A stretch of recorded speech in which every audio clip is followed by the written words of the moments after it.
সবাইকে আমার ইউটিউব চ্যানেলে স্বাগত।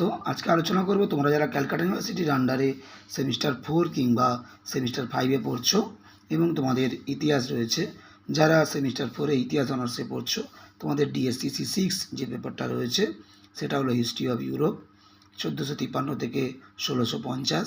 সেই একই পেপার রয়েছে যারা এমডিসি কোর্সে পড়ছো সেমিস্টার 4-এ, তোমাদের সিসি 4 যে পেপারটা রয়েছে সেটাও কিন্তু ইউরোপের ইতিহাস 1453 থেকে 1650। এবং যারা সেমিস্টার 5-এ এমডিসি কোর্সে পড়ছো, তোমাদের MN4 যে পেপারটা রয়েছে সেটাও হিস্ট্রি অফ ইউরোপ 1453 থেকে 1650। এই যে পেপারটা তোমাদের রয়েছে, এই পেপার থেকে দুটো গুরুত্বপূর্ণ টিকা আজকে ভিডিওতে দেব, তোমরা প্রথম থেকে শেষ পর্যন্ত দেখতে থাকো। প্রথম টিকা হলো তোমাদের জন ওয়াইক্লিফ সম্পর্কে, বা ধর্ম সংস্কার আন্দোলনে জন ওয়াইক্লিফের ভূমিকা লেখো।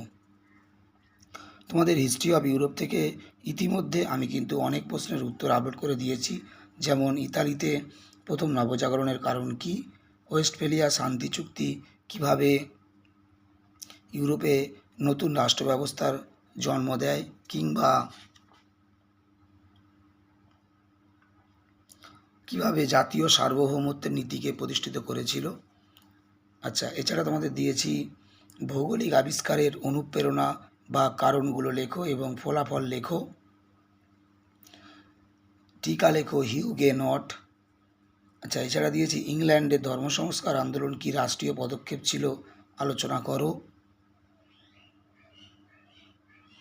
ধর্ম সংস্কার আন্দোলনে মার্টিন লুথারের ভূমিকা আলোচনা করো।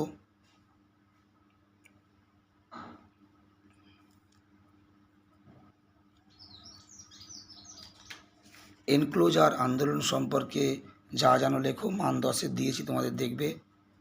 এনক্লোজার আন্দোলন সম্পর্কে যা জানো লেখো। এছাড়া দিয়েছি ধ্রুপদী সাহিত্যের পুনরাবিষ্কার ইউরোপে কিভাবে নবজাগরণকে প্রভাবিত করেছিল। অন্তর্বিরোধ ইউরোপের সামন্ততন্ত্রের পতনের জন্য কতখানি দায়ী ছিল। এই প্রশ্নগুলোর উত্তর কিন্তু ইতিমধ্যে আমি চ্যানেলে আপলোড করে দিয়েছি। তোমাদের এই পেপার থেকে আরও বেশ কিছু গুরুত্বপূর্ণ প্রশ্ন রয়েছে যেগুলো পরীক্ষাতে আসে, তোমরা ওগুলো ভালো করে পরীক্ষার জন্য প্র্যাকটিস করবে। যেমন যুগ সন্ধিক্ষণের বিতর্ক সম্পর্কে আলোচনা করো। এছাড়া তোমাদের রয়েছে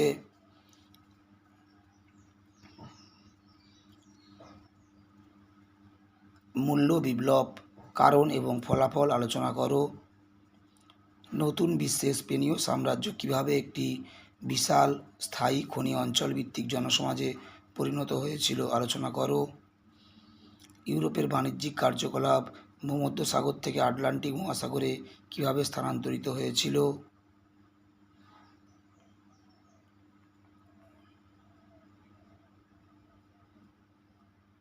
রেনেসাঁস মানবতাবাদী আন্দোলনের বৈশিষ্ট্য লেখো।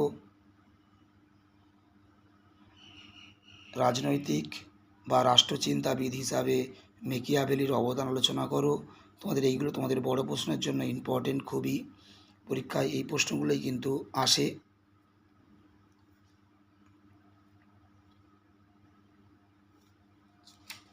এছাড়া তোমাদের রয়েছে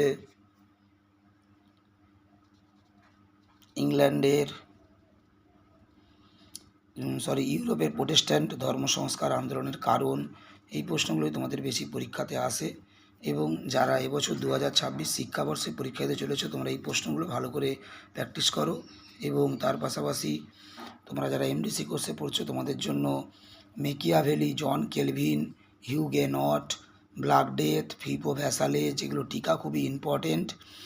মার্টিন লুথারের 95 থিসিস, প্রতি ধর্ম সংস্কার আন্দোলন কি, ম্যানোর ব্যবস্থা, উত্তর মানবতাবাদ, এনক্লোজার আন্দোলন, ইউরোপে মানচিত্র অঙ্কনের উন্নতি বা বিকাশ, জন ওয়াইক্লিফ। এই প্রশ্নগুলো তোমরা ভালো করে প্র্যাকটিস করো। প্রতি ধর্ম সংস্কার আন্দোলন কি, বাণিজ্য বিপ্লব, এইগুলো তোমরা মান 5-এর জন্য এবছর ভালো করে প্র্যাকটিস করো। সবাইকে নমস্কার।